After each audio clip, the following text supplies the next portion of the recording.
Leviticus chapter 22, Holman Christian Standard Bible. The Lord spoke to Moses, "Tell Aaron and his sons to deal respectfully with the holy offerings of the Israelites that they have consecrated to me, so they do not profane my holy name. I am Yahweh. Say to them, if any man from any of your descendants throughout the generations is in a state of uncleanness, yet approaches the holy offerings that the Israelites consecrate to the Lord, that person will be cut off from my presence. I am Yahweh. No man of Aaron's descendants who has a skin disease or a discharge is to eat from the holy offerings until he is clean. Whoever touches anything made unclean by a dead person or by a man who has an emission of semen, or whoever touches any swarming creature that makes him unclean, or any person that makes him unclean, whatever is uncleanness, this man who touches any of these will remain unclean until the evening, and is not to eat from any of the holy offerings unless he has bathed his body with water. When the sun is set, he will become clean, and he may eat from the holy offerings, for that is his food. He must not eat an animal that died naturally or was mauled by wild beasts, making himself unclean by it. I am Yahweh.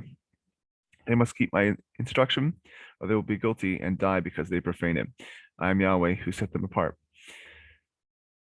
No one outside the priest's family is to eat the holy offering. A foreigner staying with the priest or a hired hand is not to eat the holy offering. But if a priest purchases someone with his money, that person may eat it, and those born in his house may eat his food. If the priest's daughter is married to a man outside of the priest's family, she is not to eat from the holy contributions.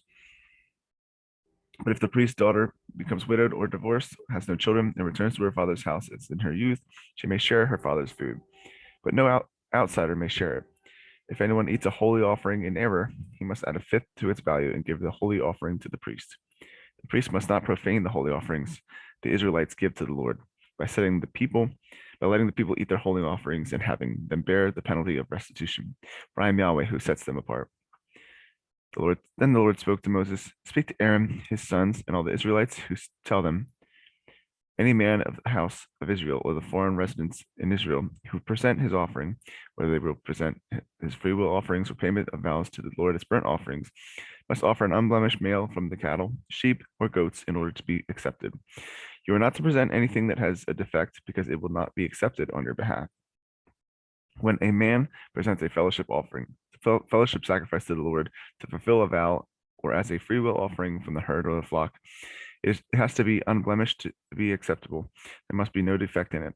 You are not to present any animal to the Lord that is blind, injured, maimed, has a running sore, festering rash, or scabs. You may not put any of them on the altar as a fire offering to the Lord. You may sacrifice as a free will offering any animal from the herd of the flock that has an elongated or stunted limb, but is not acceptable as a vow offering. You are not to present the Lord anything that is bruised, crushed, or torn or severed testicles. You must not sacrifice them in your land. Neither you nor a foreigner are to present the food to your God from any of these animals. They will not be accepted to you because they are deformed and have a defect.